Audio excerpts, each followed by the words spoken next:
content creator တယောက်ဖြစ်စတင်မယ်ဆို video editing script writing storytelling လို့ skill တွေကအရေးကြီးဆုံးလို့ထင်တာအားလုံးပဲမင်္ဂလာပါကျွန်တော်ကတော့ creator ပိုင်းကောင်းဖြစ်ပါတယ်ကျွန်တော်ဒီကနေ့မှာတော့ content creator တယောက်ဖြစ်ဖို့အရေးကြီးဆုံး skill set 3ခုကို share လုပ်ပေးသွားမှာမို့ video လေးကိုအဆုံးထိကြည့်ပေးဖို့တိုက်တွန်းပါတယ်ကျွန်တော်ကိုယ်တိုင်လည်း content creator တယောက်ဖြစ်ချင်တဲ့အိမ်မက်နဲ့အခုမှစတင်နေတဲ့လူငယ်တယောက်ပါဒီစုံမှာစတင်လို့ရပြီလို့တွေးခဲ့မိတယ်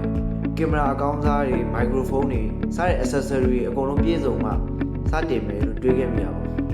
ဒါပေမဲ့ကျွန်တော်တို့ကဘယ်တော့မှပြည့်စုံနေဆိုတာမရှိဘူးလေမှစတင်တဲ့လူငယ်တယောက်ဖြစ်တဲ့အတွက်ကြောင့်မို့အမားတွေလည်းရှိမယ်လိုအပ်ချက်တွေလည်းရှိနေတော့မယ်ကင်မရာတွေကျွန်တော်တို့ကင်မရာတွေဝါးလိမ့်မယ်ကျွန်တော်တို့ light တွေနဲ့မမှန်ဘူး it's okay ဒါအဆင်ပြေသေးတယ်ကျွန်တော်တို့ကခုမှစားတဲ့သူတယောက်ဖြစ်တဲ့အတွက်ကြောင့်မို့ကျွန်တော်တို့မြင်နေကြ social media ပေါ်က senior creator တွေရဲ့ video တွေကိုလိုက်ရှင်လို့တော့ကျွန်တော်တို့မရဘူးပေါ့ကျွန်တော်တို့ကခုမှ beginner ဆိုတော့ကျွန်တော်တို့တက်တဲ့ပညာနဲ့ကျွန်တော်တို့စတင်ဖို့ကကျွန်တော်တို့မှာအဓိကဒါကြောင့်ကျွန်တော်တို့မှာအရေးကြီးဆုံးအရာကပထမဆုံးအနေနဲ့ scale study ဆိုတဲ့တက်တိရှိစတင်ရဲဖို့ပဲကျွန်တော်ပေါ်မှာပြောခဲ့သလိုပဲကျွန်တော်တို့ကအားလုံးပြည့်စုံနေတဲ့အချိန်ကိုစောင့်ရင်ကျွန်တော်တို့ကဘယ်တော့မှစတင်ပြမှာမဟုတ်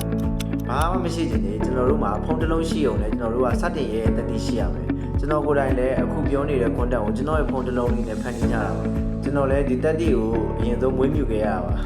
နောက်တဲ့ scale တစ်ခုအနေနဲ့ကတော့ content learning ဆိုတဲ့ scale အသစ်တွေကိုအဆက်မပြတ်သင်ယူနေဖို့ပါ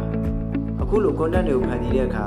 video editing တွေ copywriting တွေ script writing skill storytelling တွေကျွန်တော်ကိုယ်တိုင်လည်းအခုမှစပြီးလေ့လာနေတာပါကျွန်တော်တို့ကသိကျင်တက်ချင်တဲ့စိတ်တွေရံပြပြလာတဲ့အခါငါဒီ skill ကိုဘယ်ကနေသင်ယူလို့ရနိုင်မလဲ YouTube လား TikTok လားသင်ယူလို့ရနိုင်မယ့်နေရာတစ်ခုကိုရှာဖွေလာတယ်စကေးတစ်ခုကိုအမြဲသင်ယူလို့ရှိဖို့ကကျွန်တော်တို့လို creator တိုင်းအတွက်တော့မရှိမဖြစ်ပါဘူးကိုယုံကြည်ပြီးဆက်ရှောက်နေနိုင်ဖို့ကကျွန်တော်တို့မှာလိုအပ်တဲ့အဓိက skill တစ်ခုပါပဲနောက်ဆုံးသိထားရမယ့် skill တစ်ခုကတော့ကျွန်တော်တို့က self-belief ဆိုတဲ့ကိုယ့်ကိုယုံကြည်မှုပါပဲကျွန်တော်တို့ကကိုယ့်ကိုယုံကြည်မှုရှိဘာမှဆက်လုပ်လို့မရပါဘူးကျွန်တော်တို့ကိုယ်မယုံကြည်ဘူးဆိုရင်ကျွန်တော်တို့ဖန်တီးတဲ့ content တွေကိုကြည့်တဲ့ audience တွေကကျွန်တော်တို့ဘယ်လိုယုံကြည်တော့မလဲဆက်ပြီးတော့ video တစ်ခုဖန်တီးပြီးဒီလမ်းကြောင်းကိုရှောက်ပြီးဆိုတာနဲ့ကျွန်တော်တို့ video တွေကိုလူကြည့်နေတာတွေလည်းဖြစ်လာမယ်ကျွန်တော်တို့ video ကိုအားပေးမဲ့သူမရှိရပြီဒါကကျွန်တော်တို့ကြုံရအောင်ပါပဲဒါကြောင့်ကျွန်တော်တို့အတူတူစူးစမ်းကြည့်ကြမလားတယောက်ကိုတယောက်အကြံဉာဏ်တွေပေးပြီးအားနည်းချက်တွေကိုအတူတူပြုပြင်ရင်ဒီ creator journey ခီးကိုတူရှောက်လန်းကြရအောင်ဗျာကျွန်တော်လိုပဲအခုမှစတင်နေတဲ့သူရှိရင်ကျွန်တော်ရဲ့ comment အောက်မှာနှုတ်ဆက်ခဲ့ပါအောင်နော်ကျွန်တော်တို့အတူတူသင်ယူကြရအောင်ဗျာ